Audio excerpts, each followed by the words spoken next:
When Australia became independent in 1901, her population was 98.5% white, and nearly all of that was British in origin. Now that number is around 70%, and with mass immigration and a low birth rate, that number will continue to decline. But how did such a thing come to pass? We were not defeated in war, nor has there been a natural disaster that has compelled people to flee here. No, this came to pass because the Australian government decided to make it policy. That policy is called multiculturalism, and this policy now exists in nearly every white country. But why was multiculturalism adopted? To answer that, we must go back to the 1800s and look at the cult of progress. Liberalism in the early 1800s began to see a very bright future for itself, and a big part of that was the rapid rise of technology. With technology, no problem was beyond solving. If not today, then certainly tomorrow. And the rate of technology was increasing. The future couldn't help but be better. With this idea grew another idea, that not only technology was progressing, but so was man. Man couldn't help but be better. Man would become more humane, more intelligent, just better. War would end. Man's inhumanity to man would end. Things would just get better and better. And there was some evidence to back this up. In the 1700s, there had been lots of major wars in Europe. The War of the Spanish Succession, the War of the Polish Succession, the War of the Austrian Succession, the 7 Years' War, and the wars of the French Revolution. Each of these wars involved most of Europe on one side or the other, but the 1800s were different. There had been the Napoleonic Wars, but once they ended at Waterloo, peace came to Europe. There were still wars, but not major continent-wide conflicts. It genuinely seemed as if war was becoming something that belonged to the past. The century even saw the beginnings of international justice as nations sought to settle disputes via international tribunals instead of by war. But the 20th century was to see a number of these assumptions badly broken. The first was in 1914, when the First General War in Europe broke out in 99 years. What a war it was, massive in every way. The idea of progress took a big hit, but it wasn't out. Many saw the cult of progress alive and well in socialism and communism.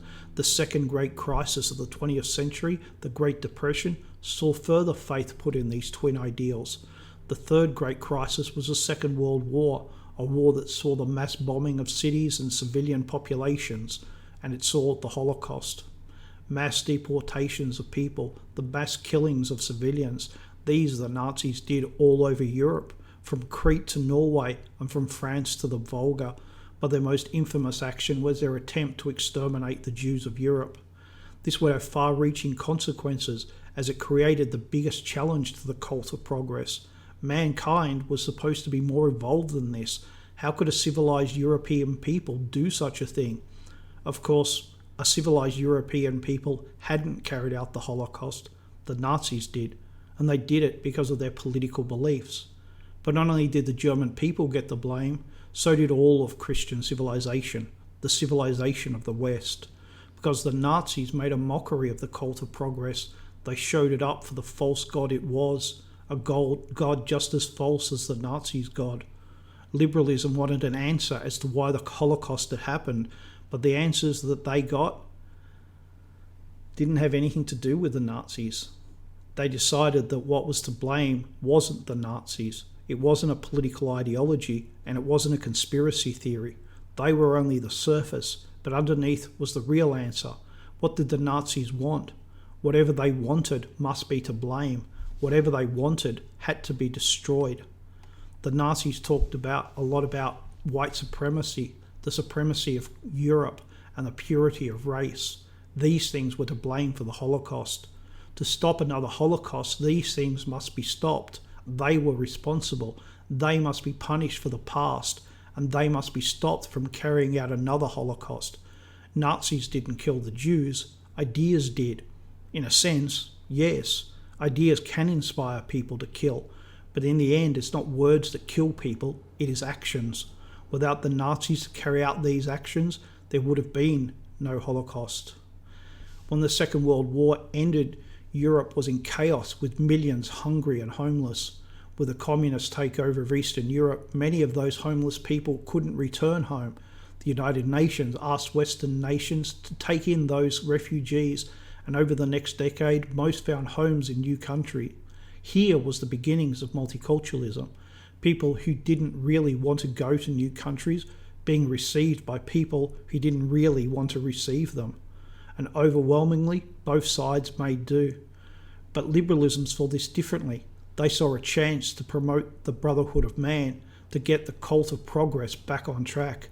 If people mix together, live next to each other, then people will learn to understand that people are the same all over.